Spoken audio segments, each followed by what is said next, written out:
रुबैल जब अपनी हवेली में दाखिल हुआ तो रहील ने मुस्कुराते हुए उसे मुबारकबाद दी और कहा कि मैं जानती हूँ आप और मालिक के बिना कोई भी फैतून को कत्ल नहीं कर सकता। रुबैल ने कहा, रहील अभी खतरा टला नहीं। यहूदी कुछ दिन बाद अपना सरदार मुंतखब करने के बाद जरूर कोई कार्रवाई करेंगे। मालिक बिन अजलान अबू जुबैला से मदद लेने गया है। कुछ देर बाद दोनों मिलकर खाना खाने लगे। दोपहर के करीब मालिक बिन अजलान शाम में बनु गसान के बादशाह अबू जुबैला के सामने पेश हुआ। मालिक बिन अजलान अबू जुबैला के सामने बैठ गया। अबू जुबैला ने पूछा, कौन हो और तुम कहाँ से आए हो? मेरा नाम मालिक बिन अजलान है और मैं औस व खिज़र का सरदार हूँ। अबू जुबैला बोला, तुम्हारा एक सरदार पहले भी मेरे पास मदद की दरख्वास्त लेकर आया था। मालिक ने बड़ी बेताबी से कहा, हाँ उसका नाम रुबैल था और वो मेरे साथियों में से था। अबू जुबैला ने बड़ी हमदर्दी से कहा, क्या फैतून के मज़ारम तुम पर और ज़्यादा हो गए हैं? इस पर मालिक बिन अजलान ने अपनी बहन कंतूरा की शादी और फैतून के कत्ल से मुतल्लिक़ पूरी दास्तां कह डाली। बादशाह अबू जुबैला बहुत खुश हुआ और बोला, अब तुम लोगों ने अरबों जैसा काम सर अंजाम दिया है। फैतून तो कत्ल हो गया, अब तुम क्या चाहते हो? मालिक ने कहा, यहूदी किसी भी वक्त हम पर और हमारे घरों पर हमलावर हो सकते हैं। उन्होंने पहले भी रुबैल की माँ, बहन और भाई और होने वाले ससुर अजयाल को कत्ल कर दिया है। यहूदी चंद रोज तक अपने नए सरदार का इंतखाब करेंगे और उसके बाद वो अरबों के खिलाफ हरकत में आएंगे। अगर ऐसा हुआ तो वो यसरब के अरबों का नाम और निशान मिटा देंगे। अबू जुबैला गुस्से से उठ खड़ा हुआ और बोला, इससे पहले कि वो यसरब के अरबों को मिटाएं, हम अरब उन्हें ऐसी सज़ा देंगे कि वो हमारे सामने अपाहज होकर रह जाएंगे। अगर तुम थकावट महसूस नहीं कर रहे तो मैं अभी अपने लश्कर के साथ यसरब की तरफ कूच करने को तैयार हूँ। मालिक बिन अजलान बड़ी खुशी से बोला, आप मेरी थकावट की फिक्र ना करें, मैं यहूदियों के साथ जंग में आपके शाना बशाना खड़ा हूँ। दोनों कमरे से बाहर निकल गए।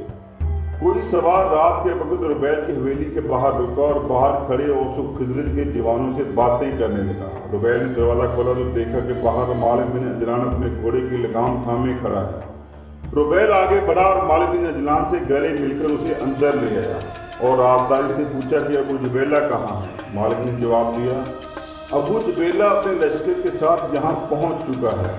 इसने यसरब से बाहर वादी में अपने लश्कर को छुपा दिया है। कल वो यहूदियों को इस वादी में दावत देगा, बस इसी दावत में उनका काम तमाम कर देगा।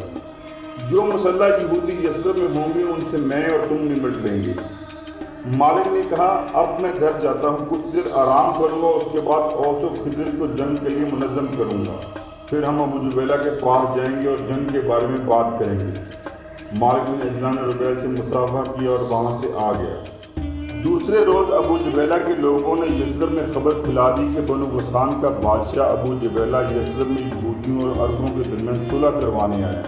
यहूदी मुतमईन हो गए और उन्हें किसी किस्म का शक न हुआ। मालिक बिन अजलान और रुबैल अबू जुबैला के पास गए तो अबू जुबैला ने कहा, मैं आज ही यहूदियों से निपट लेना चाहता हूँ, तुम्हें कोई एतराज़ तो नहीं?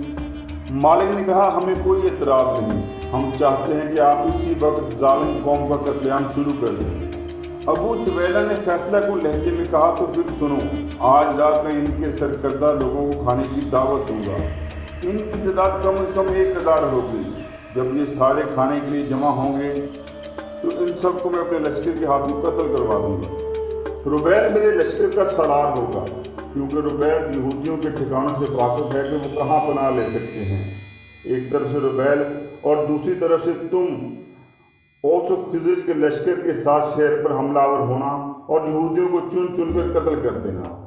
जब शाम हुई तो वो यहूदी जिनको दावत दी गई थी वो वादी में अबू जुबैला के पास जमा होने शुरू हो गए।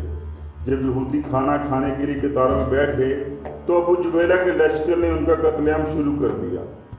ऐन उसी वक्त यसरब के एक तरफ से रुबैल और दूसरी तरफ से मालिक बिन अजलान ने औस व खिज़र के लश्कर के साथ यहूदियों का कत्लेआम शुरू कर दिया। जो भी यहूदी जंग में हिस्सा लेने के काबिल था उसे कत्ल कर दिया गया। यहाँ तक कि यसरब के हर सरकश और बागी तवा यहूदी को कत्ल कर दिया गया। रुबैल और मालिक बिन अजलान ने लश्कर के साथ मिलकर यहूदियों की लाशों को वादी में जमा किया और जलाकर राख कर दिया। जब फारिग हुए तो अबू जुबैला रुबैल और मालिक के पास आया और बोला, मैंने अपना वादा पूरा कर दिया, मैं अभी इसी वक्त जहाँ से कूच करना चाहूँगा। लेकिन मैं उससे पहले खुद रहील और रबेल की शादी करवाना चाहता हूँ। अब यसरब की कोई लड़की किसी यहूदी के पास जाने की बजाय सीधी अपने शौहर के पास जाएगी। अबू जुबैला, रबेल और मालिक बिन अजलान शहर की तरफ रवाना हो गए। जब ये लोग रुबैल की हवेली में दाखिल हुए तो राहील बकरियों का दूध निकाल रही थी। अबू जुबैला ने राहील के सर पर हाथ फेरा और कहा, ऐ बेटी, आज तेरी शादी रुबैल से होगी। अबू जुबैला रुबैल और मालिक बिन अजलान के साथ राहील को कमरे में ले गया और वहाँ रुबैल और राहील का निकाह पढ़ाया। कुछ देर बाद अबू जुबैला ने मालिक बिन अजलान और रुबैल से मुसाफा किया और अपने लश्कर को कूच करने का हुक्म दे दिया।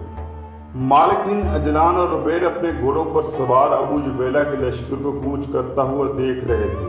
जब अबू जुबैला अपने लश्कर समेत जबल ओहद के दामन में उनकी नज़रों से ओझल हो गया तो मालिक बिन अजलान और रुबैल ने अपने घोड़ों को ईंट लगाई और यसरब की तरफ लौट आए। नाज़रीन इकराम, ये तहरीर असलम राही के नावल यसरब के अबलीस से ली गई है। आपसे गुजारिश है कि अगर वीडियो पसंद है तो लाइक और शेयर ज़रूर कीजिएगा और चैनल को सब्सक्राइब भी ज़रूर कीजिएगा। अस्सलाम वालेकुम।